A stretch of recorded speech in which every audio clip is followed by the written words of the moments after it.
At 50, Rabindranath Tagore wrote Jeevan Smriti, his premature autobiography. Naturally, much of his colorful 80-year-long life remains untouched here. স্মৃতির পটে জীবনের ছবি কি আঁকিয়া যায় জানি না, কিন্তু যেই আঁকুক সে ছবিই আঁকে। অর্থাৎ যাহা কিছু ঘটিতেছে তার অবিকল নকল রাখিবার জন্য সে তুলি হাতে বসিয়া নাই। সে আপনার অভিরুচি অনুসারে কত কি বাদ দেয়, কত কি রাখে, কত বড়কে ছোট করে, ছোটকে বড় করিয়া তোলে। সে আগের জিনিসকে পাছে ও পাছের জিনিসকে আগে সাজাইতে বিন্দুমাত্র দ্বিধা করে না। বস্তুত তার কাজই ছবি আঁকা, ইতিহাস লেখা নয়।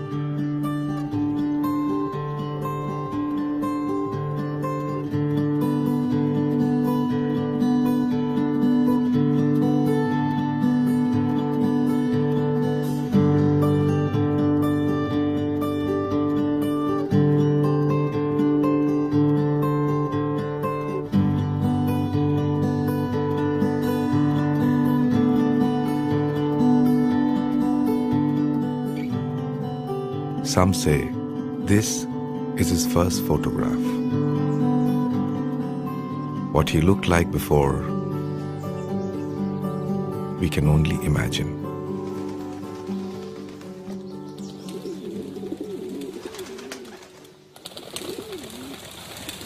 This little boy was born on 7th of May, 1861, in this palatial house of Calcutta, then the capital of British India.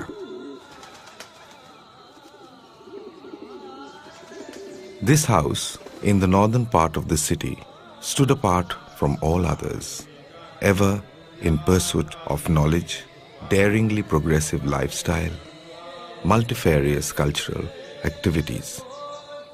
The youngest prince of the palace, however, was left to grow up as a commoner.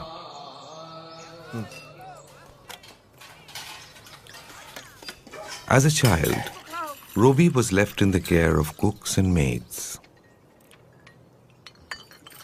Except on Sunday mornings, when his mother supervised his bath, had him scrubbed and rubbed with homemade fairness packs.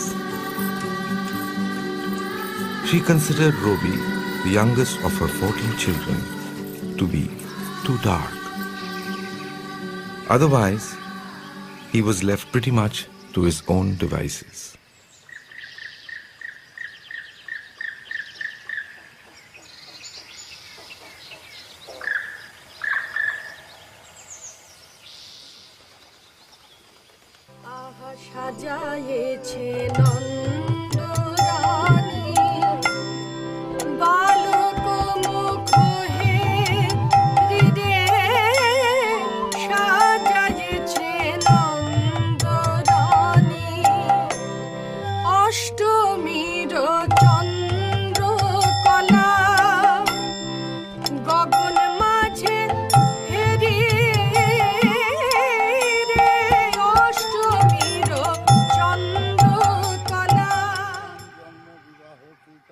And in splendid isolation, let his imagination run.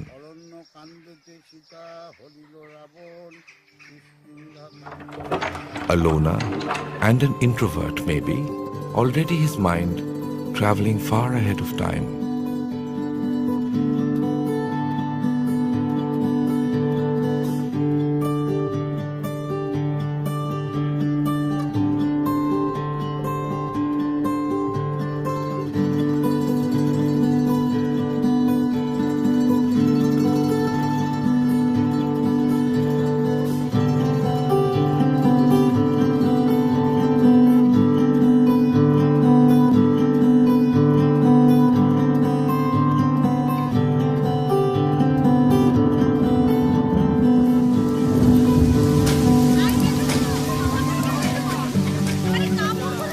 his poetic spirit is first stirred, he recalls, by the simple charm of a line in a Bengali primer, Jol pore, pata nore, raindrops, leaves toss.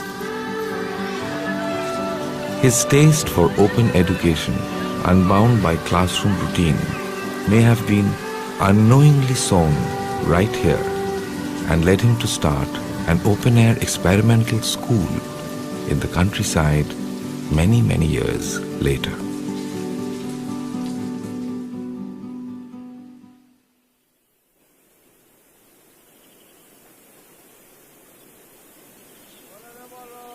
Rabindranath's family has a long dramatic history of ups and downs. Shunned generations ago as low-caste Pirali Brahmins for the offense of merely tasting Muslim food, one of his early ancestors moved from Joshore in East Bengal to Calcutta. They were one of the first Bengali business families. Ravi Thakur's grandfather, Prince Desikan Tagore, was considered another sinner, forbidden by his wife Kadambari Debi from entering the household shrine for being a religious iconoclast, and also having dared cross the Kalapani to visit Queen Victoria. Devendranath Thakur, Dwarkanath's eldest son, chose to embrace the new Brahmo religion introduced by Raja Ram Mohan Rai, a religion minus the clutter of a myriad gods and goddesses, free from the superstitious strictures of all sorts, a religion following the essence of the ancient Vedas and Upanishads. Being ostracized by society liberated this family from conforming to mere convention, and in a freedom to discard the irrational habits of thought perpetuated by the mainstream.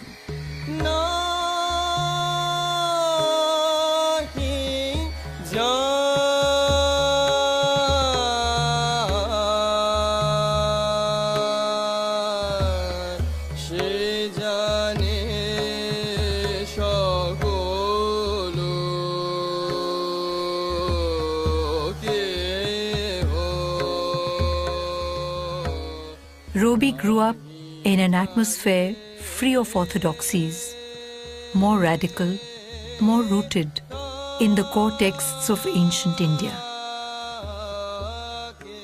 We'll never know when or how these prayer meetings sowed in his heart the first seeds of Vedic spiritualism and bathed his mind with music.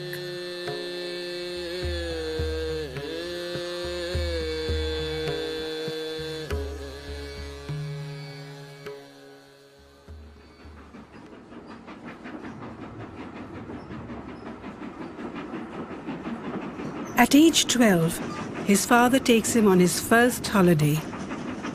This was the first of many journeys he would take over land and sea.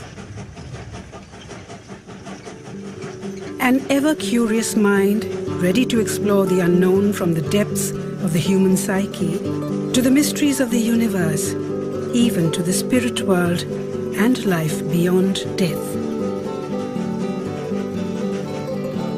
By the time they reached Bolpur, it was dark. On their way to his father's house, named Shantiniketan, the abode of peace, Robi closed his eyes and waited for next morning to gain his first glimpse of this strange land. That abode of peace is almost unrecognizable today. It is a tourist attraction of sorts.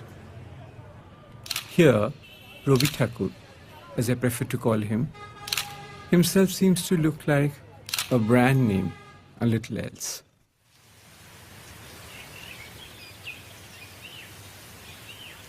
Robi opens his eyes at dawn. For the first time, he sees a vast horizon open to the sky. He doesn't know then that this very place would one day be linked with his own name more than his father's.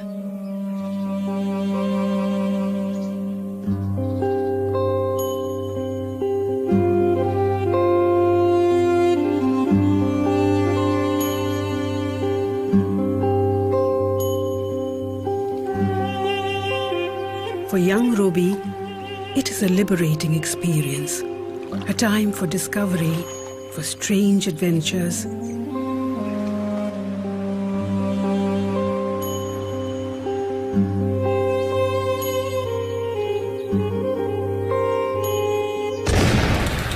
And a rude shock. It haunted him in curious ways.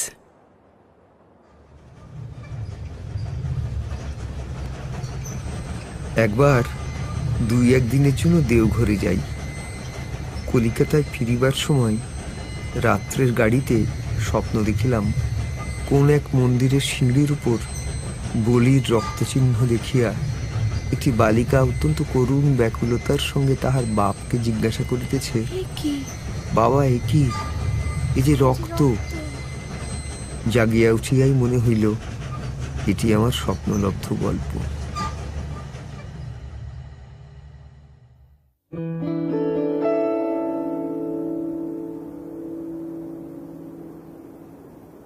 From Bolpur to the Himalayas, the journey continues. Father and son coming closer together through bonds of affection, lessons in discipline, and a deep oneness of spirit. একদিন দেখিতাম পিতা গায়ে একখানি লাল শাল পরিয়া হাতে একটি মোমবাতির সেজ লইয়া নিঃশব্দ সঞ্চরণে চলিয়াছেন, উপাসনা করিতে যাইতেছেন।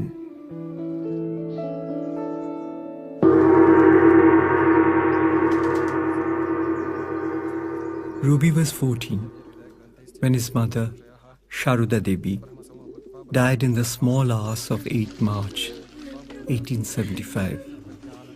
He saw her laid out for her last journey next morning, as if in peaceful slumber.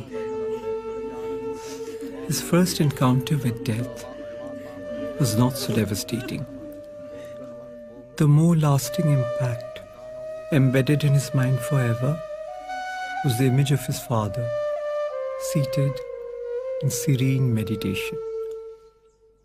A lesson that would serve him in subsequent encounters with death. জাগিছ শয়নে স্বপনে রয়েছ নয়নে নয়নে নয়ন তোমারে পায় না দেখিতে।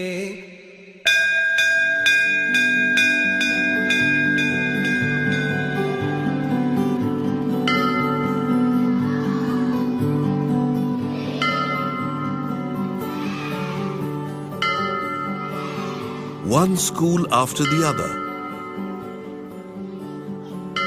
And then, at 15, the rebel within him suddenly raises his head. ব্যাপারটা কি? এ তো তামাশা হয়ে দাঁড়ালো দেখছি।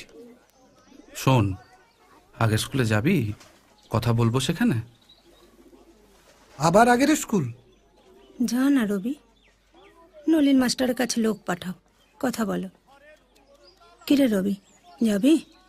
স্কুলে যাবে না, পড়াশোনা করবে না, ভদ্রলোকের ছেলে মুখ্য হয়ে থাকবে? অমন করে বলছেন কেন? শোনো গো, ও আজ আর স্কুলে যাবে না।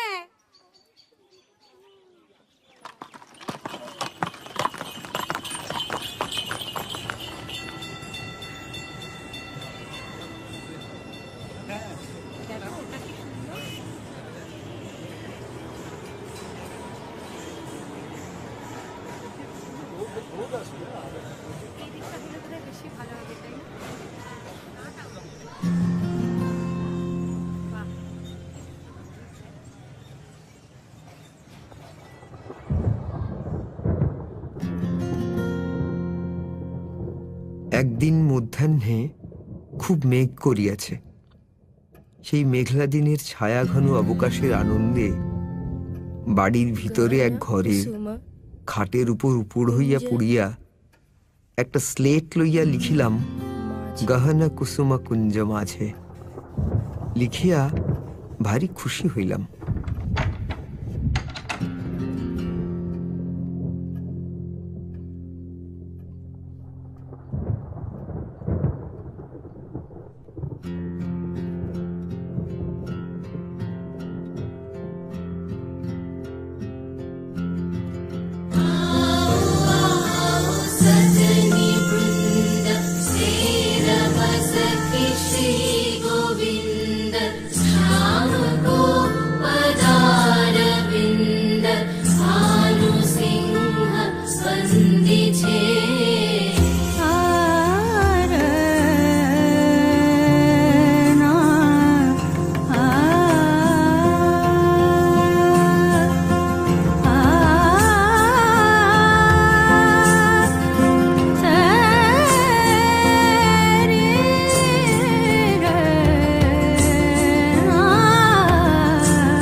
কোনো কিছুর উপর ভরসা না রাখিয়া আপন মনে কেবল কবিতার খাতা ভরাইতে লাগিলাম।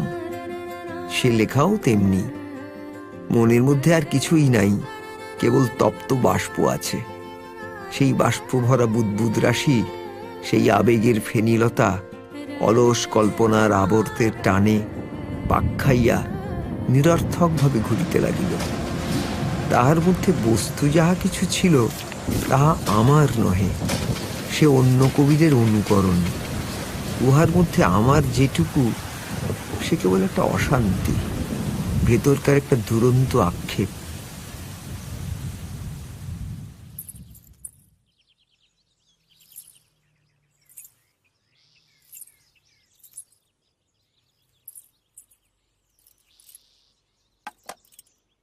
সাহিত্যে বৌঠাকুরানীর প্রবল অনুরাগ ছিল। বাংলা বই তিনি যে পড়িতেন কেবল সময় কাটাইবার জন্য তাহা নহে, তাহা যথার্থই তিনি সমস্ত মন দিয়া উপভোগ করিতেন। তাহার সাহিত্য চর্চায় আমি অংশী ছিলাম।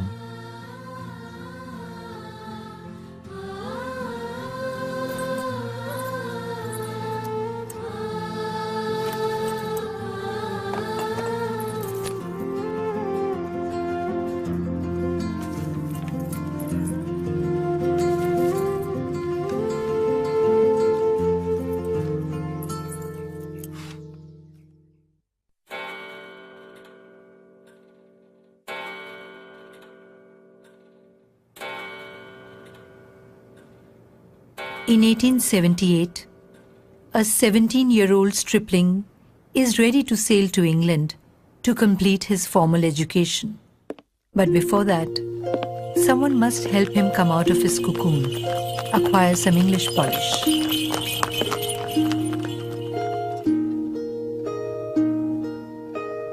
A 4-month stopover in Bombay is recommended.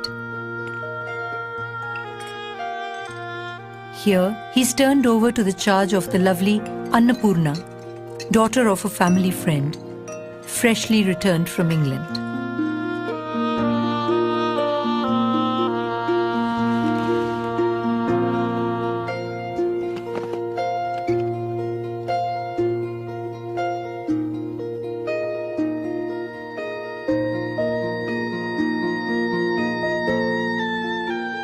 You must never wear a beard, Anna had told him.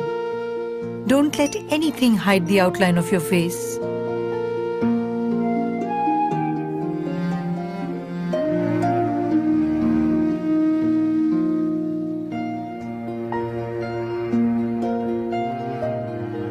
We all know that it was a request which he obviously didn't keep.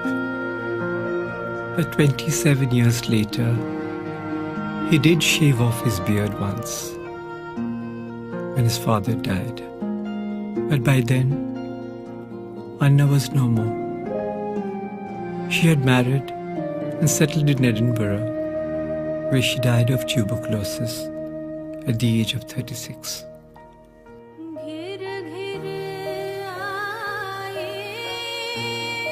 In 1878, a 17-year-old Rabindranath reaches England to complete his education. But much more than textbooks, it is young English ladies and old Irish melodies that stimulate his ever-curious mind.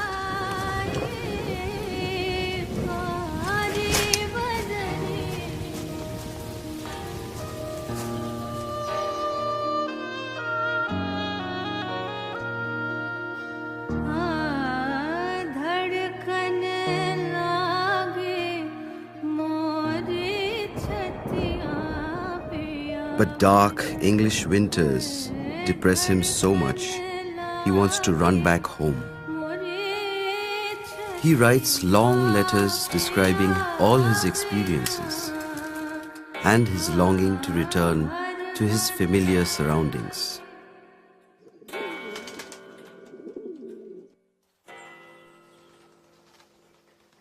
And finally, Rabindranath comes back home without a law degree to a cold reception.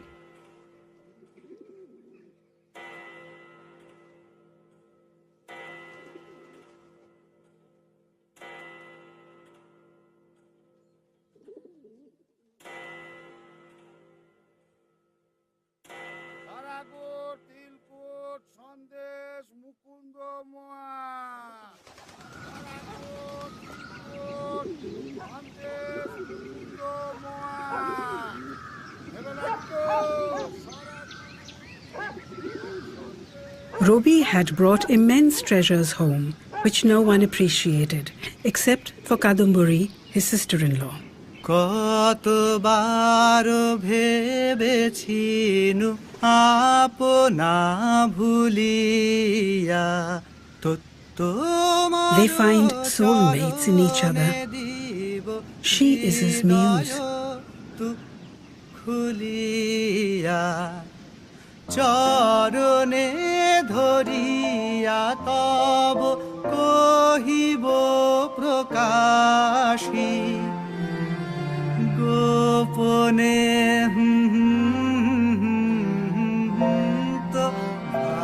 And yet he names her Hecate after one of the witches in Macbeth, whose spell he could never escape.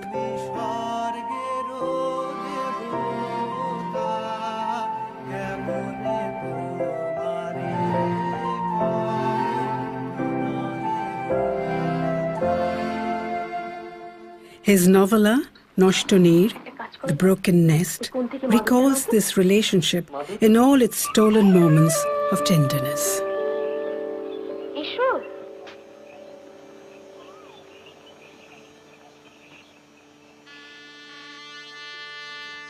On December 9, 1883, Rabindranath was compelled by his family to marry Bhavutarini Rai Chaudhuri, a 10-year-old girl from a humble Brahmin family from a distant provincial town, Joshore of East Bengal.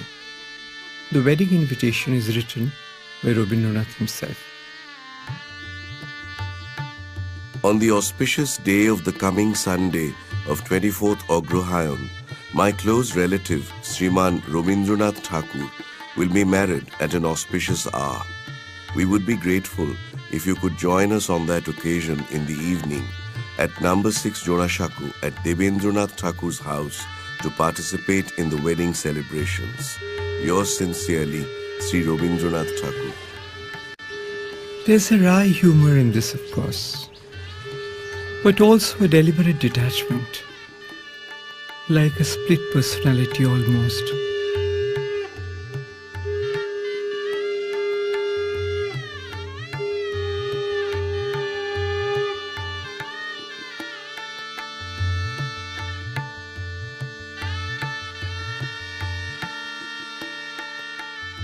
The one, bound by social convention, is being married off by Rabindranath himself.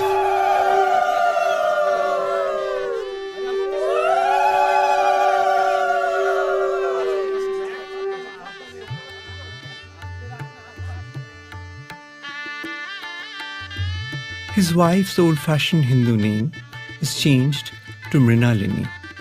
And then it's time for a total makeover to the standards of the sophisticated Jodashanko family and its glamorous youngest son.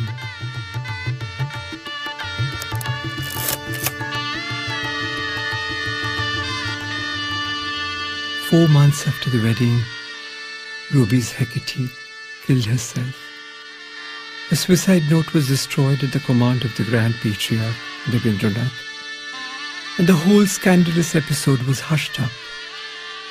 But speculation is rife even to this day.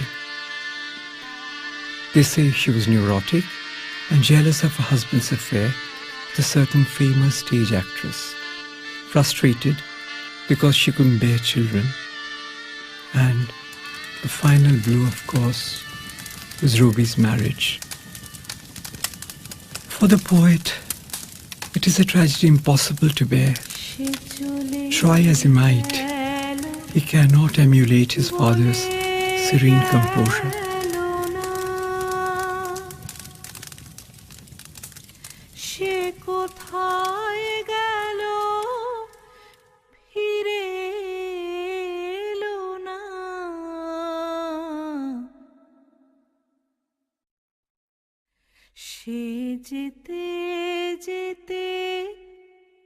চেয়ে গেল কি যেন গেয়ে গেল তাই আপন মনে বসে আছি কুসুম বনেতে সে ঢেউয়ের মতন ভেসে গেছে চাঁদের আলোর দেশে গেছে যেখান দিয়ে হেসে গেছে বাড়ির ছাদে একলা গভীর অন্ধকারে মৃত্যু রাজ্যের কোনো একটা চূড়ার উপরকার একটা ধ্বজ পতাকা, তাহার কালো পাথরের তরুণদ্বারের উপরে আঁক পাড়া কোনো একটা অক্ষর কিংবা একটা চিহ্ন দেখিবার জন্য আমি যেন সমস্ত রাত্রিটার উপর অন্ধের মতো দুই হাত বুলাইয়া ফিরিতাম। News of his frantic state reaches his father, who is as usual up in the Himalayas. From there, a change of air is prescribed. So, they make him secretary of the Adi Brahmo Samaj, an editor of a new magazine, Sadhana, to busy his mind with matters more spiritual.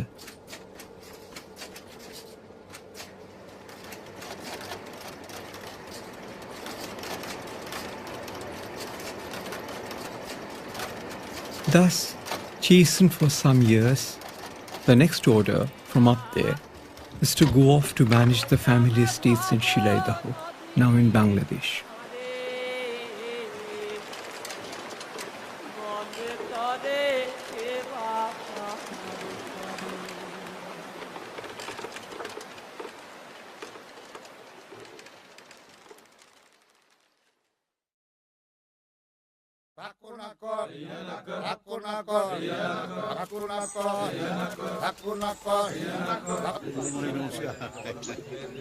শ্রীযুক্ত রবীন্দ্রনাথ ঠাকুর মহাশয় কাছারি পাটিতে আসিতেছেন।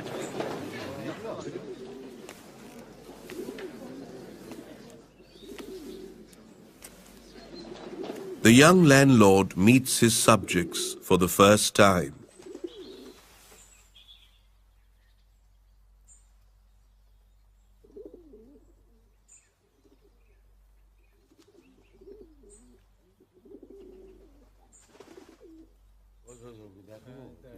এটা কি?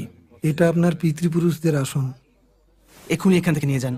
He insists that the high throne reserved for him be removed because he wants to sit on the floor at the same level with his people and break the traditional barrier between the ruler and the ruled.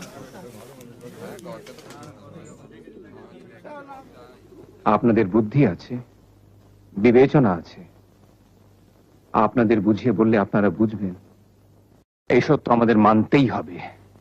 We see this ideology expressed again in Nikhilesh, the landlord protagonist in his novel Khore Baire, The Home and the World.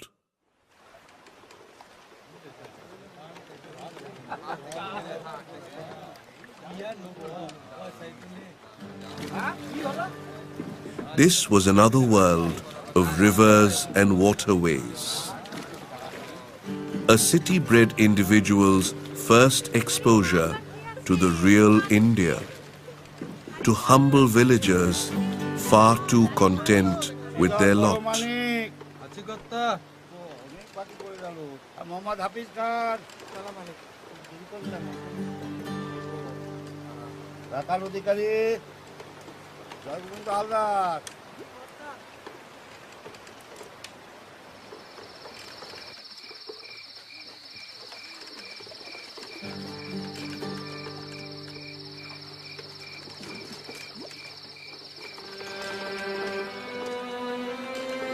By this time, Kadambari had settled down somewhere in the lower reaches of his consciousness.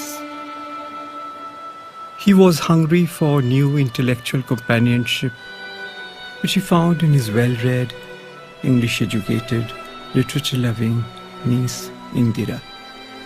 Between 1889 and 1895, he writes almost 250 letters to her. Funny, lyrical, vivid, exuberant.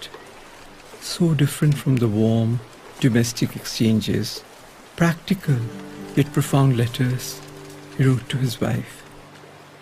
Perhaps his vivid personal letters to Indira marked the beginning of a new long-distance relationship. One of the many barely physical, mostly platonic love interests he would have over the years. An expression surely of enormous appetite for life and the great self-restraint he practiced to stay within the bounds of social propriety.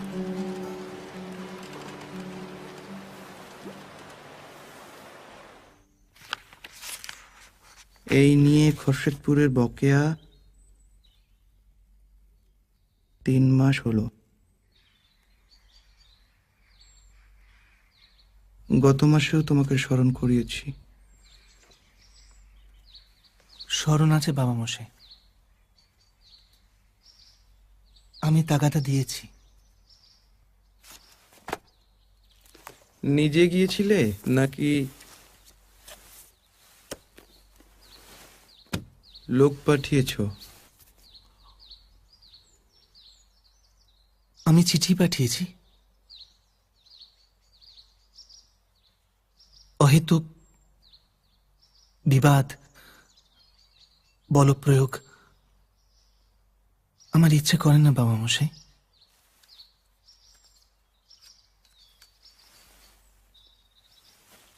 বিবাদের কথা বলছি না,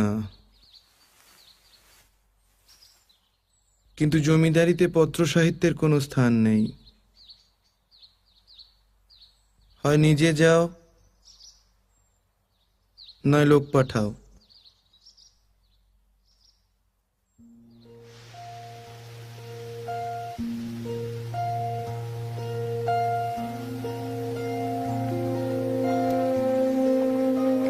Each day, he stores his new experiences as he engages with the root problems on the ground.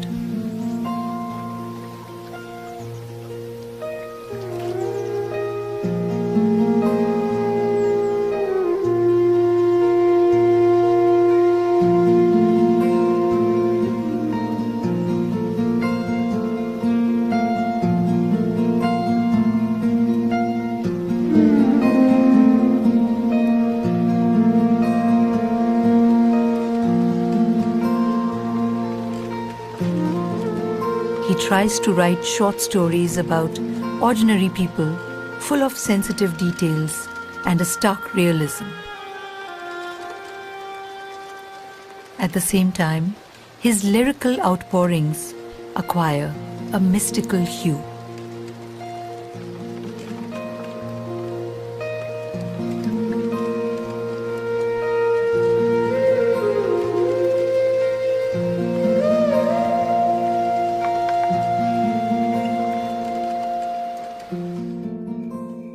ডাকছিলেন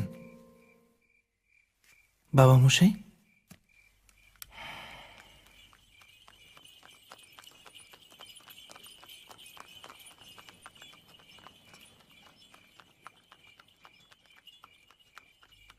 শুনলাম তুমি নাকি কুঠি বাড়িতে থাকার পাট তুলেই দিয়েছ।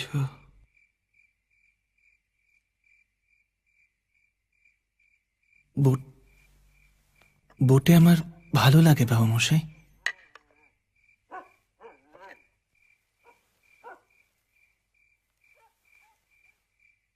কতটা আকাশ দেখতে পাই, কতটা জল।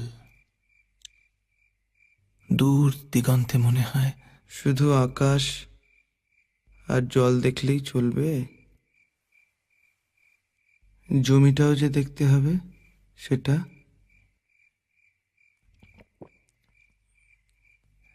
রাত্রে তারাগুলো কেমন যেন স্পষ্ট হয়ে ওঠে।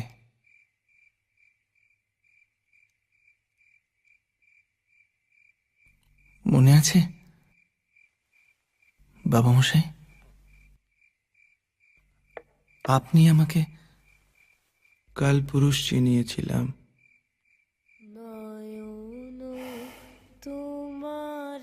বাক্রটায়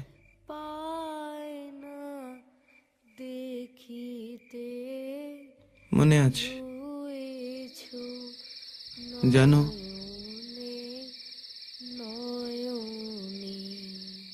জ্যোতিষশাস্ত্রে কালপুরুষকে নিয়ে এক অদ্ভুত কুসংস্কার আছে, কিংবদন্তিও বলতে পারো। কিংবদন্তি?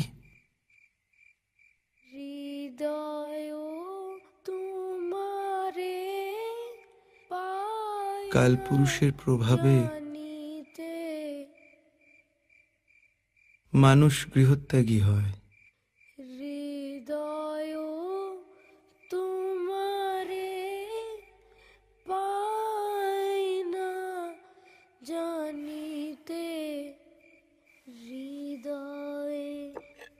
আপনি আর একা একা মুসরিতে থাকবেন না বাবা মশাই,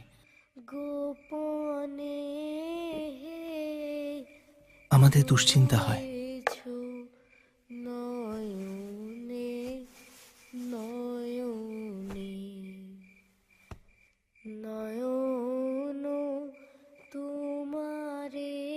কালপুরুষের একটা ইংরেজি নাম তোমাকে শিখিয়েছিলাম, মনে আছে?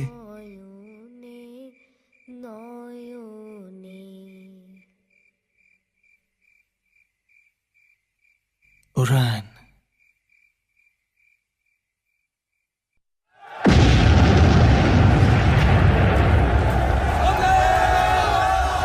In real time, however, the country is in turmoil. The nationalist movement is taking off. Protests resound in the streets of Calcutta.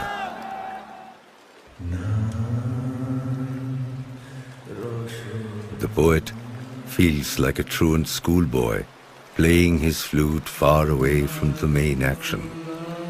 His conscience compels him to serve the cause of freedom. For a proud, free-spirited young man like Rabindranath, the struggle against British imperialism was profoundly to be desired. But not through violence, nor aggressive nationalism.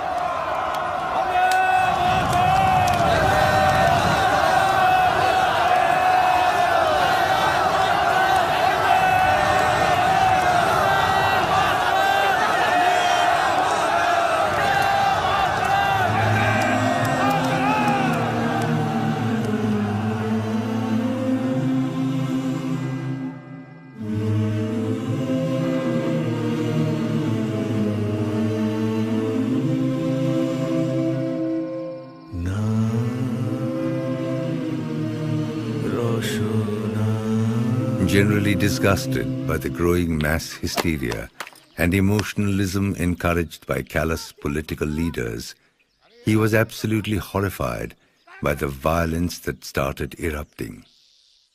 Terrorism had raised its ugly head.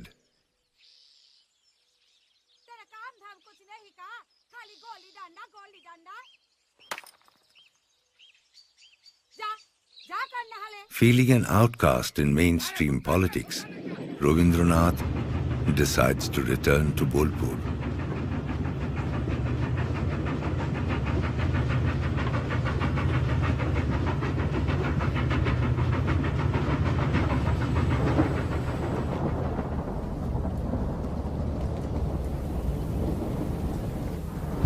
Our next trip to Shantiniketan, this time by car.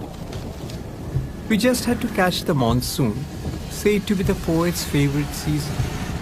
Through the car windows, the rain looked truly poetic. but at one point the convoy had to stop. The road ahead was completely flooded, risky to cross.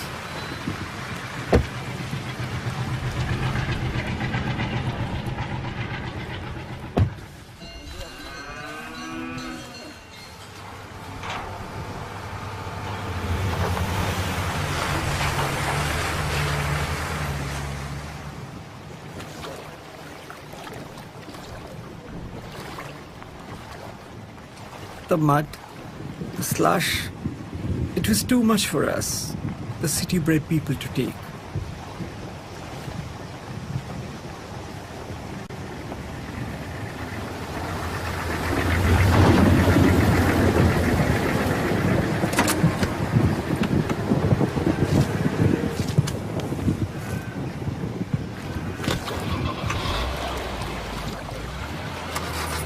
Finally, we were directed to take a longer route. And now, there's no poetry left in the rain. All we saw were vast lakes on either side, drowning the paddy fields and village huts, and left the people homeless. I guess one has to experience this dismal reality, the real India, before entering the land of his poetry.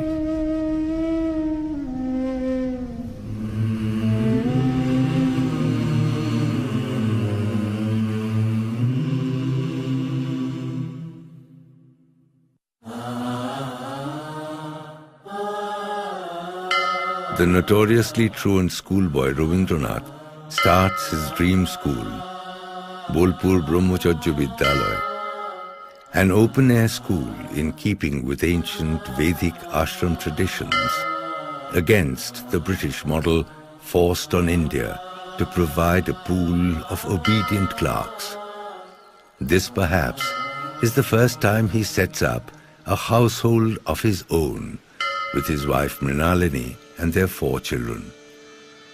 Rabindranath's bonding with his wife was deep and sincere, invisible to the public eye. She gave him ample space to create his own world, and she remained in the background as his unglamorous wife, a balancing effect on his quicksilver personality.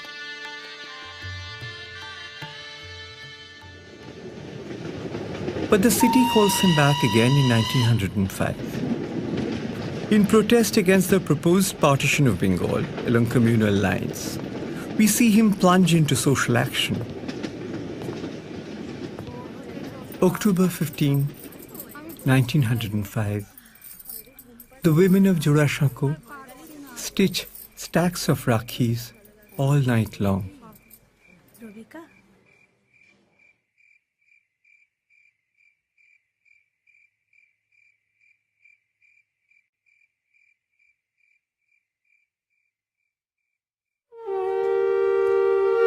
Next morning finds a barefoot Rabindranath out on the streets with families and friends to tie friendship bands on each other.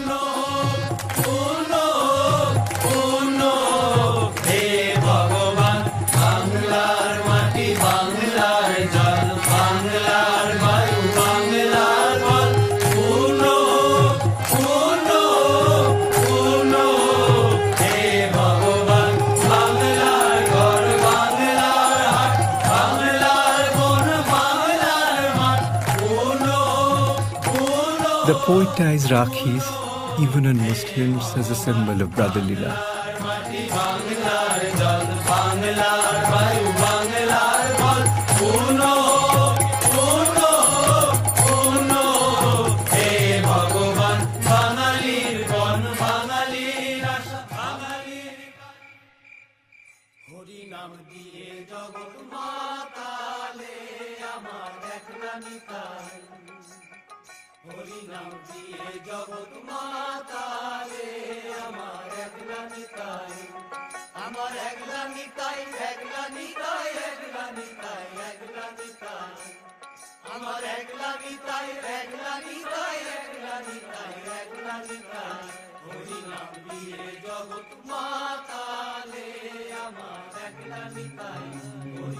Rabindranath wrote almost 24 patriotic songs at this time.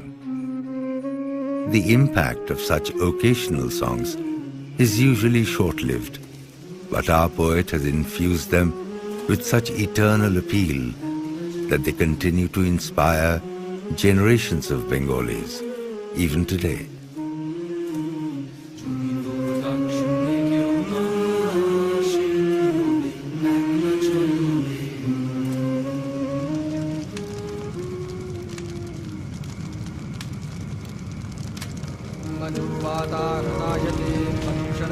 The first decade of the new century sees death stalking him, stealthily, relentlessly.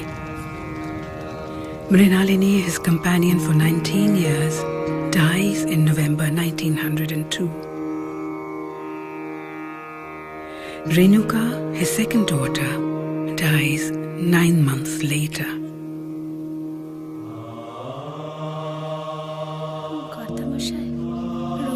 His father and guru, Maharishi Debendranath, dies in January 1905.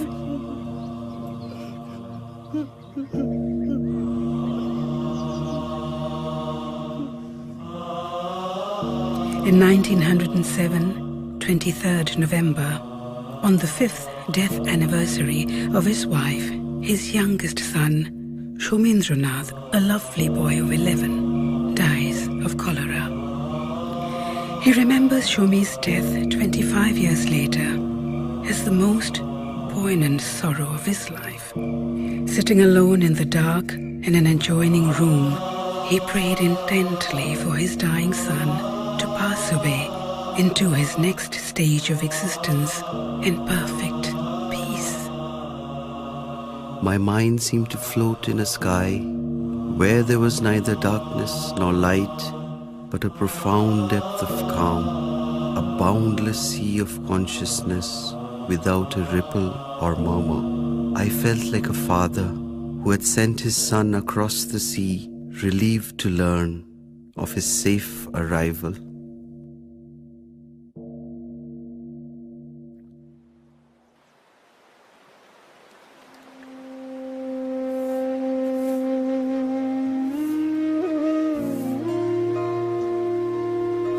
In March 1912, a bout of illness took him back to Shilaidaho for a rest cure. Mango blossoms were in bloom there. Spring was in the air. He couldn't remain idle for long. Yet, he didn't have the energy to write anything new. So, he started translating Gitanjali as a mental exercise, to recapture through another language the feast of joy he had felt in days gone by. The story of the passage of those scribbled notes through literary circles in England and Europe is quite well known. A year later, on an early evening in November, a telegram arrives at Shantiniketan. It has been redirected from Jorashanko, his Calcutta address. It was news of the Nobel Prize for Literature, carried all the way from Sweden through the dusty village roads of Bolpur, leaving the local folk unmoved. And its recipient too, who seemed equally unperturbed. He is said to have handed the telegram to a colleague in Shantiniketan and said in a jest, "Here comes the money for your sewage system."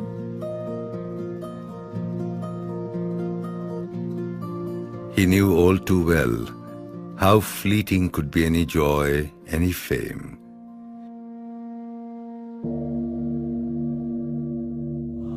In May 1918, Madhuri Lata, his beloved firstborn, finally passed away.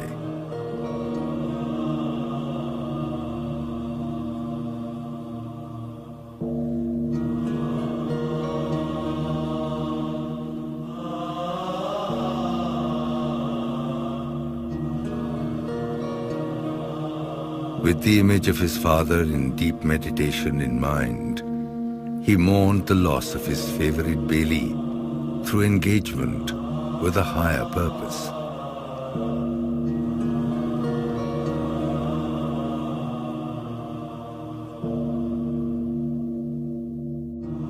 He felt the time was long overdue to prepare ground for the religion of man to be practiced as a way of life.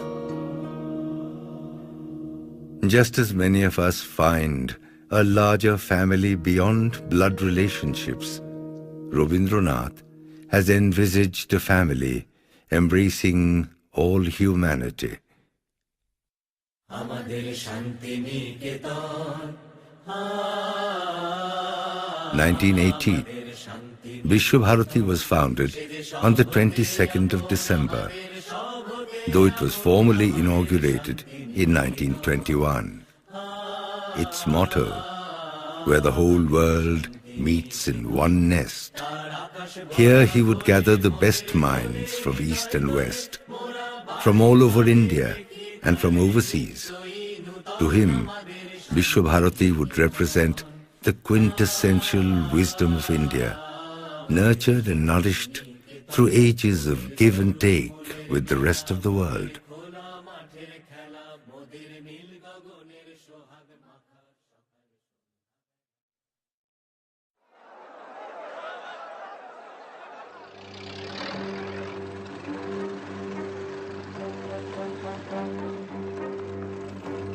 We see all kinds of things about Rabindranath. We find his English rather stilted, his poetry too airy-fairy, his head too up in the clouds, that he never stepped out of his ivory tower for the cause of the common man. But that one single letter of protest was an act of courage unmatched to this day. Yes, we're talking about the massacre of innocents at Jallianwala Bagh.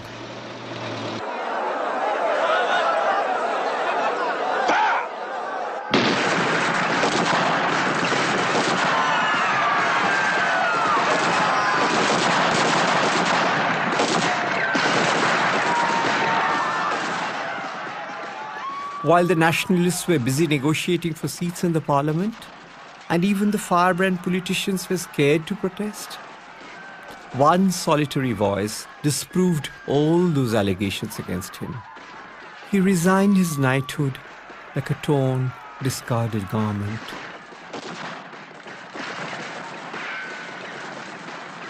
His ringing prose became more poignant than any poetry he ever composed. His English rose to the occasion in an exemplary style and cut the rulers quick. His compassion spilled out spontaneously for some distant countryman whose martyrdom was buried in hushed silence.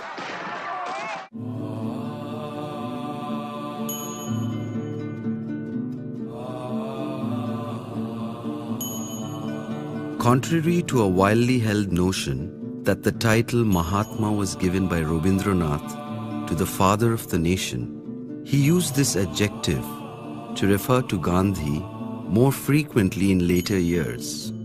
Despite many open conflicts and disagreements on strategy, the respect the two men had for each other cannot be doubted. And yet, no two persons, both great in their own ways, could be so radically different from each other.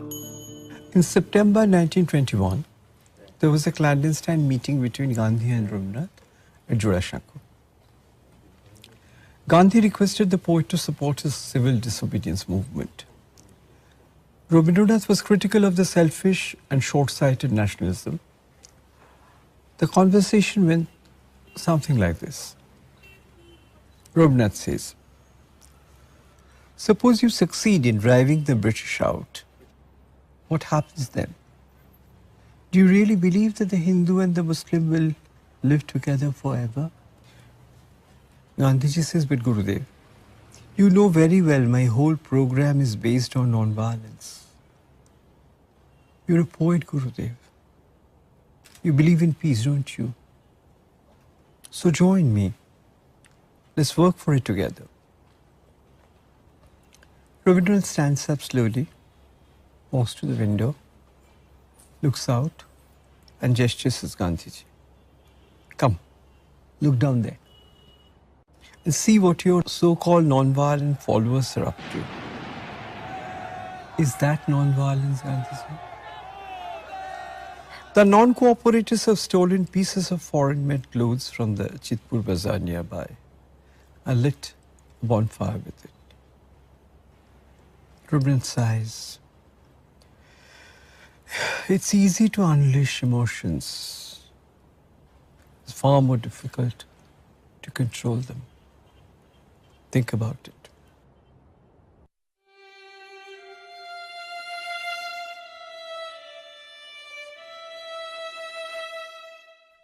(1926), Potsdam, Germany. A little brown wooden house on a hillock with a roof of red tiles. Tall palm trees surround it like watchmen. After a profound philosophical discussion with Albert Einstein, Rabindranath and his companion are on their way again. Abhiyo, দেখো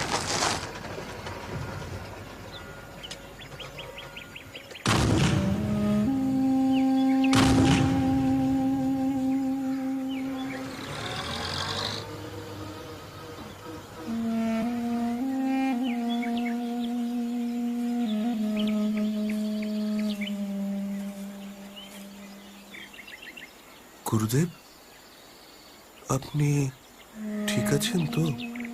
আচ্ছা, এগুলো কি সত্যি? খরগোশগুলো সত্যি গুরুদেব।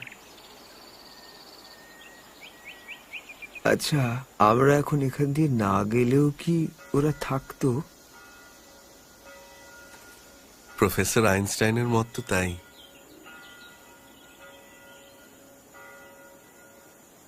Albert এই ভুলটাই করছে। এইটা কি সত্য বলছে? গুরুদেব দেখে।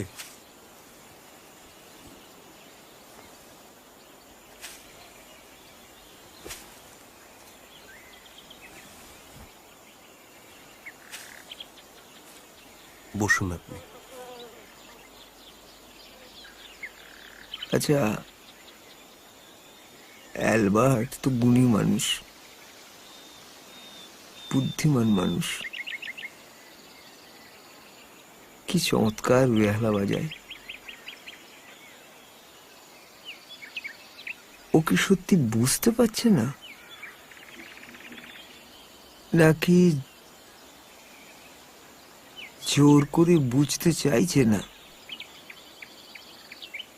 মনটাকে বন্ধ করে রেখেছে। নইলে আমার কেউ দেখলুম না, জানলুম না, একটা ঘরের মধ্যে আছে বলেই সেটাকে টেবিল বলে মেনে নিতে হবে?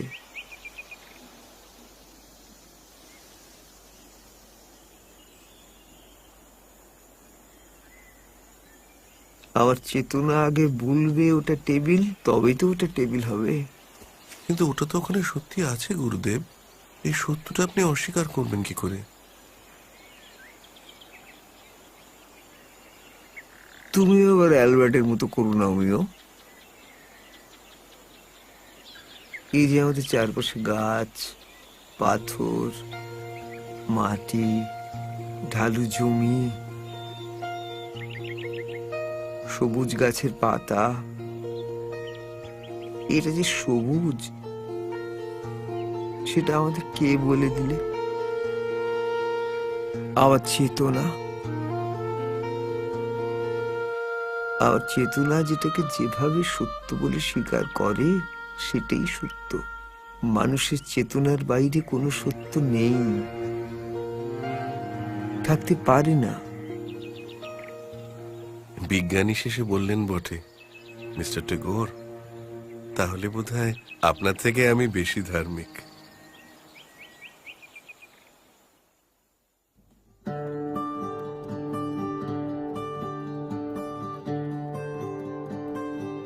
All his life, the poet had amused himself scribbling and doodling over the corrections he made in his writings.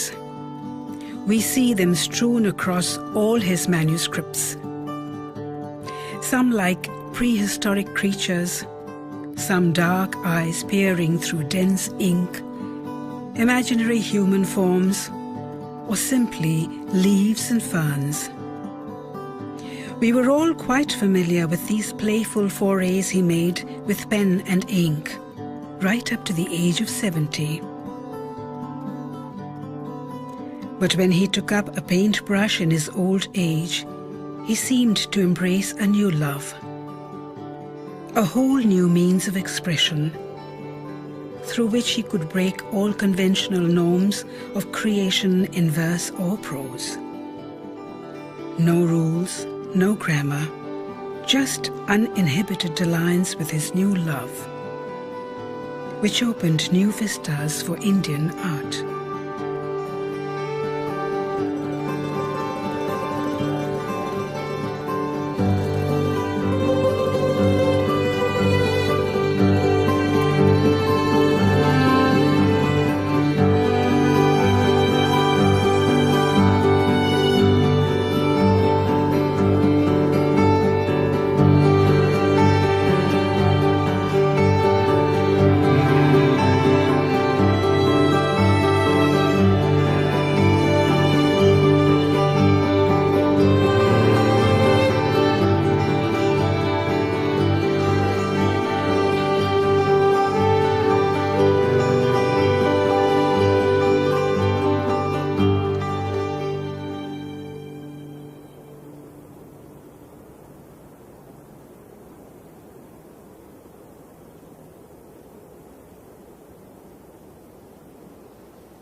His sense of visual aesthetics finds expression in many ways.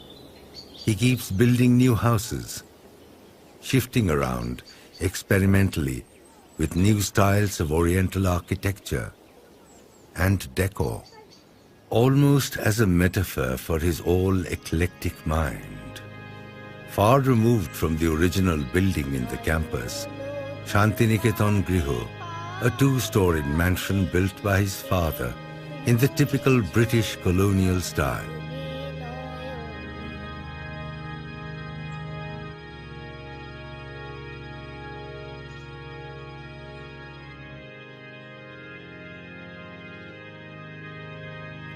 Rabindranath mainly stays in Udayan.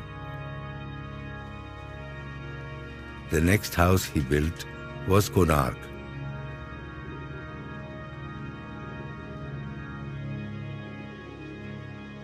The third was a mud house, Shamuli, inspired by the local villages. He thought this would be his final refuge. Still, as an afterthought, he shifts to a small one-story bungalow called Punoshcho.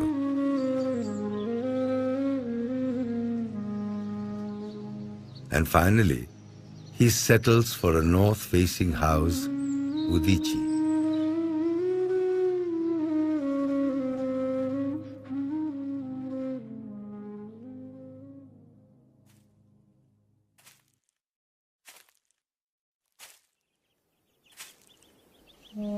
But, like all mortals, his physical being starts letting him down. Yet his vigorous mind still continues to travel through the wondrous faces of nature, through all the human foibles and fantasies, the lessons they had taught him, and the new experiences yet to be gathered.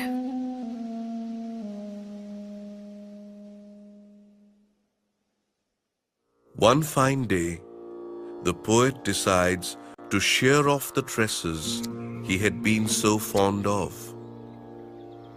He has a wry smile on his face as he says, "Someday I had to unburden myself."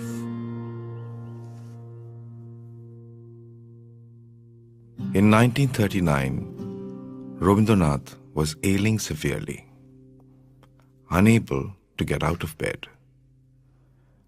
He is almost like Amol from Dagkhor, a play he has written in 1911 about a little ailing boy waiting for an invitation from the king, a poetic metaphor for death. The play is being re-rehearsed by the boys of Shantiniketan for a new performance. The poet wishes to add a few new songs to it and writes, Shomukhe Shanti Barabar. But on second thoughts, he puts it away, reserving it for his own funeral. However, Daghor was not staged this time. On 25th July 1941, the poet leaves Shantiniketan for Calcutta, and thence, for the longest journey he would ever make,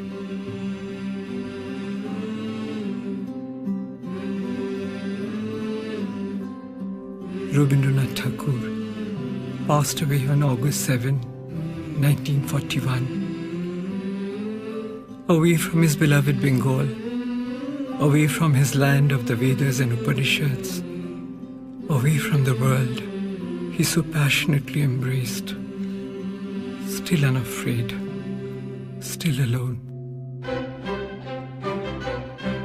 In 1942, 1 year after the poet died, Janusz Korczak, a Jewish physician and cultural activist, staged Rabindranath's play Daghor, The Post Office, in Warsaw, performed by the children of the Auschwitz concentration camp. It was to prepare the children for death in the gas chambers. Since then, the world has faced many holocausts, many genocides, countless conflagrations, an endless cycle of violence. But that reassuring voice, fear not, the fire will not touch you, still raises faint echoes in those who have the heart to hear.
মধুর তোমার শেষ যে না